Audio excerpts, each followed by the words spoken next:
بسم اللہ الرحمن الرحیم. شروع اللہ کا نام لے کر جو بڑا مہربان نہایت رحم والا ہے. الحاقة ما الحاقة وما أدراك ما الحاقة كذبت ثمود وعاد بالقارعة فأما ثمود فأهلكوا بالطاغية وأما عاد فأهلكوا بريح صرصر عاتية سخرها عليهم 7 ليال و8 أيام حسوما فترى القوم فيها صرعى كأنهم أعجاز نخل خاوية فهل ترى لهم من باقية وجاء فرعون ومن قبله والمؤتفكات بالخاطئة فعصوا رسول ربهم فأخذهم أخذة رابية. سچ مچ ہونے والی، وہ سچ مچ ہونے والی کیا ہے، اور تم کو کیا معلوم ہے کہ وہ سچ مچ ہونے والی کیا ہے؟ وہی کھڑکھڑانے والی جس کو سمود اور عاد دونوں نے جھٹلایا. سو سمود تو زبردست زلزلے سے ہلاک کر دیے گئے، رہے عاد تو ان کو نہایت زوردار آندھی سے تباہ کر دیا گیا. اللہ نے اس کو 7 رات اور 8 دن ان پر چلائے رکھا. تو اے مخاطب، تو ان لوگوں کو اس میں اس طرح گرے ہوئے دیکھتا جیسے کھجوروں کے کھوکھلے تنے. پھر کیا تو ان میں سے کسی کو بھی باقی دیکھتا ہے؟ اور فرعون اور جو لوگ اس سے پہلے تھے اور وہ جو الٹی ہوئی بستیوں والے تھے سب گناہ کے کام کرتے تھے. سو انہوں نے اپنے پروردگار کے پیغمبر کی نافرمانی کی تو اللہ نے بھی ان کو بڑا سخت پکڑا. إنا لما طغى الماء حملناكم في الجارية لنجعلها لكم تذكرة وتعيها أذن واعية فإذا نفخ في الصور نفخة واحدة وحملت الأرض والجبال فدكتا دكة واحدة فيومئذ وقعت الواقعة وانشقت السماء فهي يومئذ واهية والملك على أرجائها ويحمل عرش ربك فوقهم يومئذ 8 يومئذ تعرضون لا تخفى منكم خافية. جب پانی طغیانی پر آیا تو ہم نے تم لوگوں کو کشتی میں سوار کر لیا تاکہ اس کو تمہارے لیے یادگار بنائیں اور یاد رکھنے والے کان اسے یاد رکھیں. پھر جب سور میں ایک بار پھونک مار دی جائے گی اور زمین اور پہاڑ دونوں اٹھا لیے جائیں گے، پھر ایک بار ہی توڑ پھوڑ کر برابر کر دیے جائیں گے. تو اس روز ہو پڑنے والی یعنی قیامت ہو پڑے گی اور آسمان پھٹ جائے گا تو وہ اس دن کمزور ہوگا اور فرشتے اس کے کناروں پر ہوں گے اور تمہارے پروردگار کے عرش کو اس روز 8 فرشتے اپنے اوپر اٹھائے ہوں گے. اس روز تم لوگ سب پیش کیے جاؤ گے اس طرح کہ تمہاری کوئی پوشیدہ بات چھپی نہ رہے گی.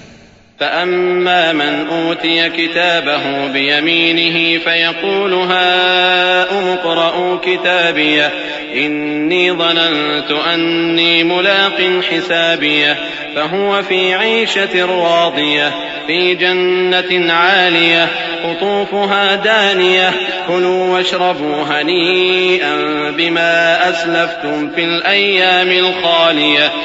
اب جس کا اعمال نامہ اس کے داہنے ہاتھ میں دیا جائے گا وہ دوسروں سے کہے گا کہ لیجئے میرا نامہ اعمال پڑھیے، مجھے یقین تھا کہ مجھ کو میرا حساب کتاب ضرور ملے گا. پس وہ شخص من مانے عیش میں ہوگا یعنی اونچے باغ میں جس کے میوے جھکے ہوئے ہوں گے. ان سے کہا جائے گا کہ جو اعمال تم ایام گزشتہ میں آگے بھیج چکے ہو ان کے عوض مزے سے کھاؤ اور پیو.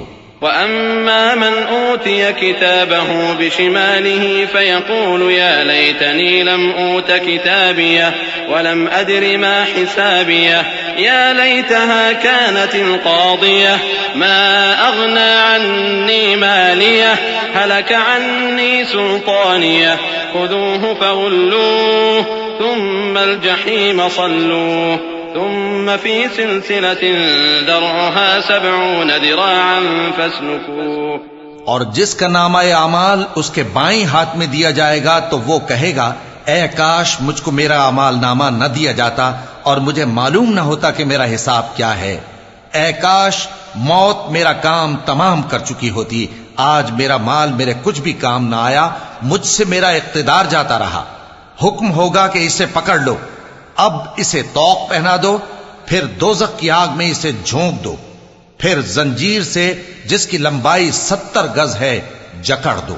إنه كان لا يؤمن بالله العظيم ولا يحض على طعام المسكين فليس له اليوم هاهنا حميم ولا طعام إلا من غسلين لا يأكله إلا الخاطئون فلا أقسم بما تبصرون وما لا تبصرون إنه لقول رسول كريم وما هو بقول شاعر قليلا ما تؤمنون ولا بقول كاهن قليلا ما تذكرون تنزيل من رب العالمين.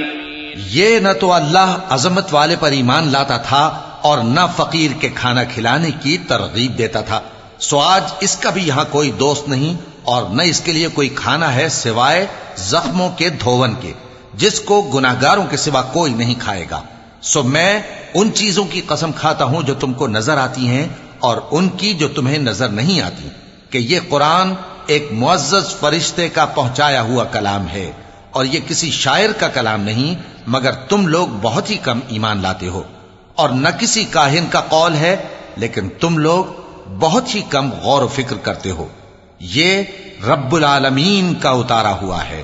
ولو تقول علينا بعض الأقاويل لأخذنا منه باليمين ثم لقطعنا منه الوتين فما منكم من أحد عنه حاجزين وإنه لتذكرة للمتقين وإنا لنعلم أن منكم مكذبين وإنه لحسرة على الكافرين وإنه لحق اليقين فسبح باسم ربك العظيم.